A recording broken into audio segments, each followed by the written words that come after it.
청소년주일입니다. 우리 어린 자녀들이 믿음 안에서 잘 자라 이 땅의 보배가 되어 가정마다 기쁨과 감사가 가득하시기를 주님의 이름으로 간절히 축원드립니다. 유럽, 아시아, 아프리카까지 3개 대륙에 걸친 광활한 지역을 무려 500여 년 동안 지배했던 로마 제국이 있습니다. 근데 이 로마 제국이 어느 시점부터 쇠퇴하다가 결국 멸망하고 말았습니다. 자, 그런데 그 멸망의 원인에 대해서 여러 가설이 있습니다만 오늘 역사학자들의 의견을 종합하면은 저출산으로 인한 인구 감소가 바로 이 멸망의 매우 중요한 요인이 되었다, 그렇게 이야기합니다. 인구가 급감한 상황에서 인구가 훨씬 많은 나라들을 계속 다스리기 어려웠다라고 하는 것이죠. 그래서 결국 게르만족에 의해서 멸망을 하게 됐다는 겁니다. 문헌에 따르면 로마 제국은 인구의 대국이었습니다. 황금기로 불리는 클라우디우스 황제 때는 인구가 무려 1억 2천만 명을 넘어선 것으로 알려져 있습니다.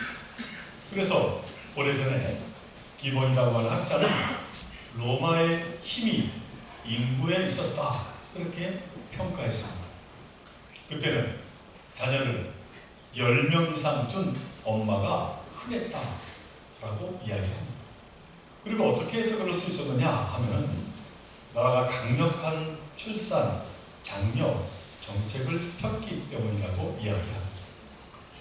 근데 멸망에 이르렀을 때의 인구는 그 전성기의 반 이하인 5천만 명도 채 되지 않게 되었다고 합니다.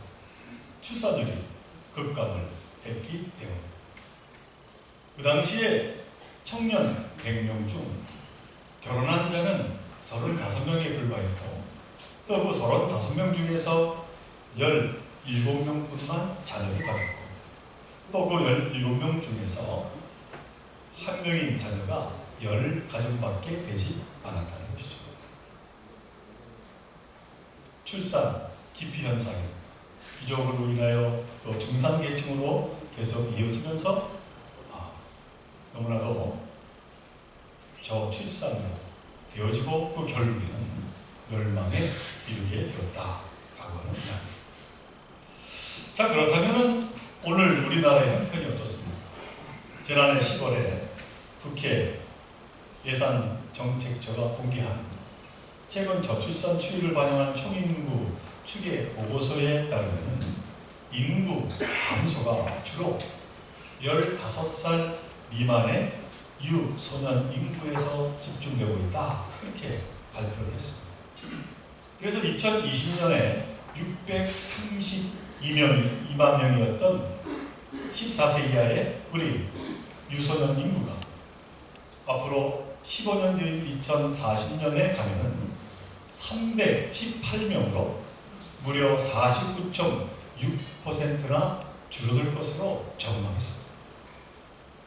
엄청난 저출산이 예상된다라고 하는 것이죠. 그래서는 미국의 고령화협회 폴 휴이트라고 하는 사람은 지금으로부터 75년 후인 2100년이 되면 대한민국의 인구는 지금의 3분의 1 이하로 떨어질 것이다, 그렇게 이야기했고, 옥스퍼드 대학교의 콜먼이라고 하는 교수는 한국이 지구에서 사라지는 최초의 국가가 될 것으로 전망한다, 그렇게 발표했습니다. 누구에 의해서 멸망하는 것이 아니라 그냥 자연적으로 소멸한다라고 하는 것이죠. 그런데 이러한 국가적인 위기와 더불어서 우리는 이 교회의 위기를 말하지 않을 수가 없습니다. 몇 해 전 통계에 따르면 우리나라 청소년 어린이 복음화가 4% 정도 된다고 그렇게 발표를 했습니다. 우리나라 전체 복음화 비율이 18% 정도 되는데 비하면 너무나도 초라한 수준입니다. 그래서 과거에는 우리 장년이 100명이 출석하면 어린이도 100명이 출석을 했다는 것이죠.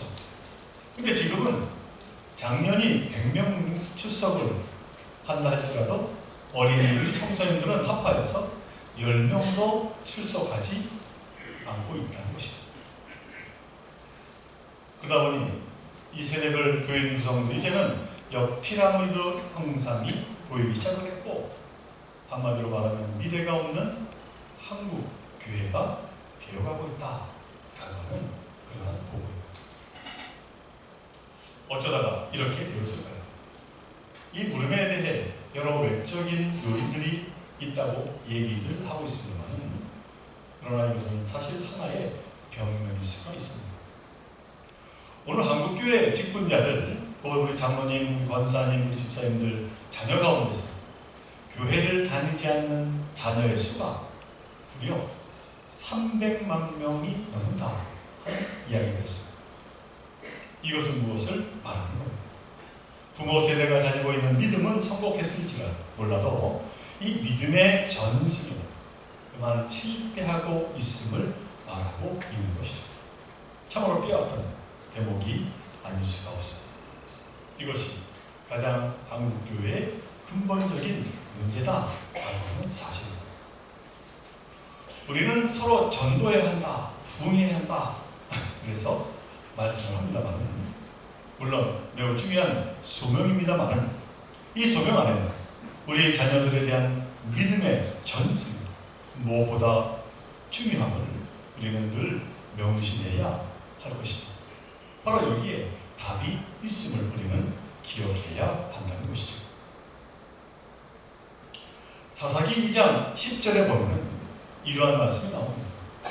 그 세대의 사람도 다 그 조상들에게로 돌아가고 그 후에 일어난 다른 세대는 여호와 하나님을 알지 못하며 여호와 하나님께서 이스라엘을 위하여 행하신 일도 알지 못하였더라 하는 말씀.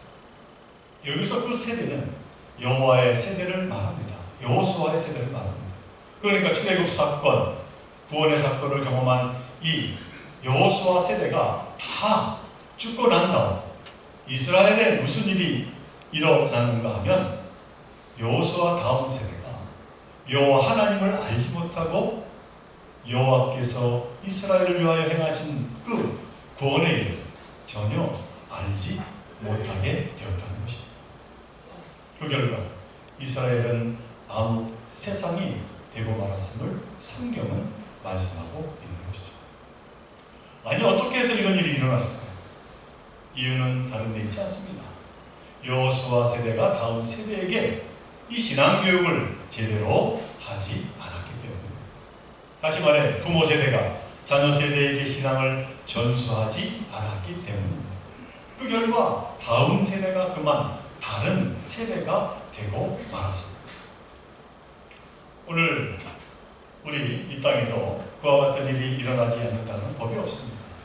우리가 부지런히 신앙교육을 하지 않으면 우리의 다음 세대 역시 하나님을 알지 못하는 다른 세대가 될 수가 있습니다.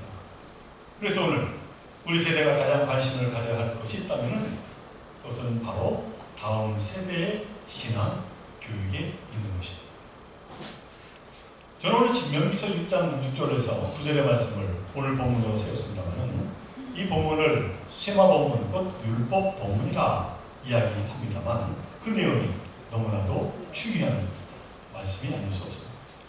오늘 내가 네게 명하는 이 말씀을 너는 마음에 새기고 네 자녀에게 부지런히 가르치고 집에 앉았을 때이든지 길을 갈 때이든지 누워있을 때이든지 일어날 때이든지 이 말씀을 강론할 것입니다.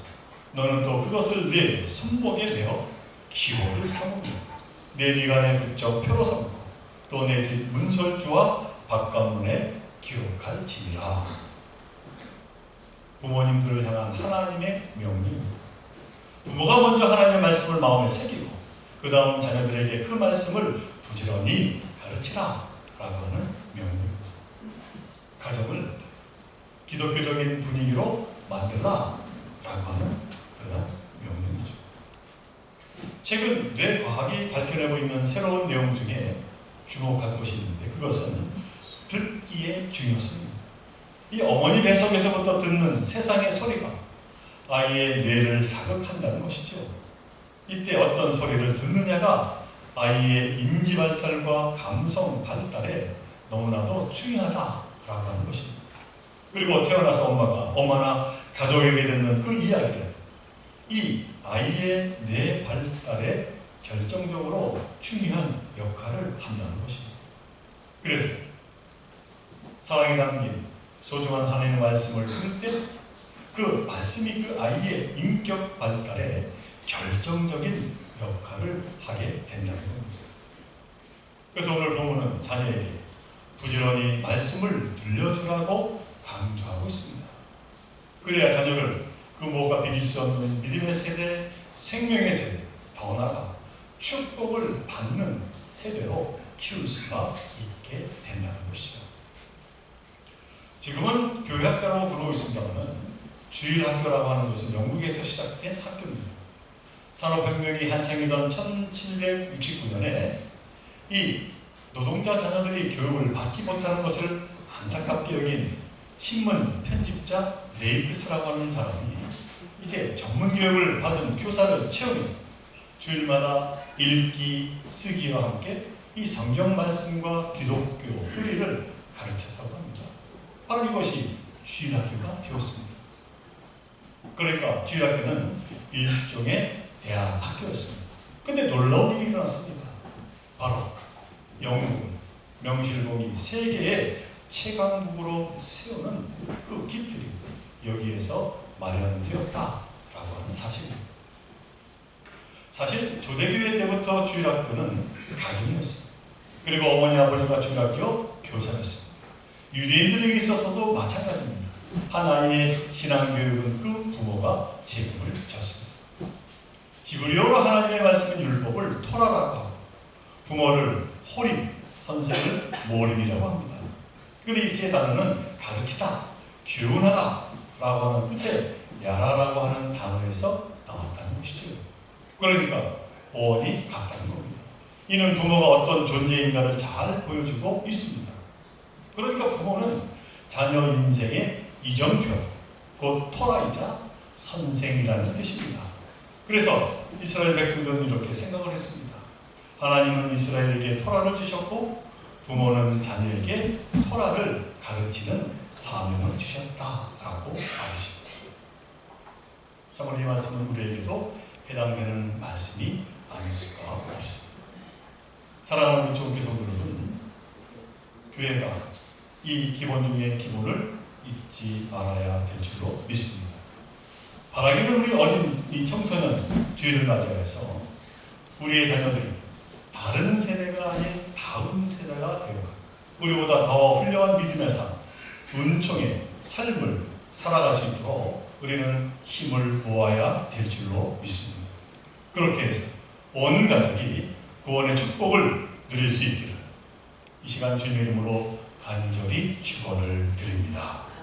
함께 기도하는 사랑의 하나님, 오늘 신명의 말씀을 마음에 새깁니다. 참으로 우리는 하나님으로부터 말씀을 이제 받았고 또 우리는 우리 자녀들에게 이 말씀을 가르치는 사명을 받았습니다. 참으로 이 명령을 마음에 새기며 우리 자녀들을 믿음으로 성장시키는 저희들 모두가 되게 하여 주옵소서. 다른 세대가 아니라 다음 세대로 믿음의 유산을 이어 참으로 축복된 삶을 살아가는 저희 모든 가정들 되게 하여 주옵소서. 이 모든 것 간절히 바라볼 때마다 우리 주 예수 그리스도 이름으로 간절히 기도드리옵나이다.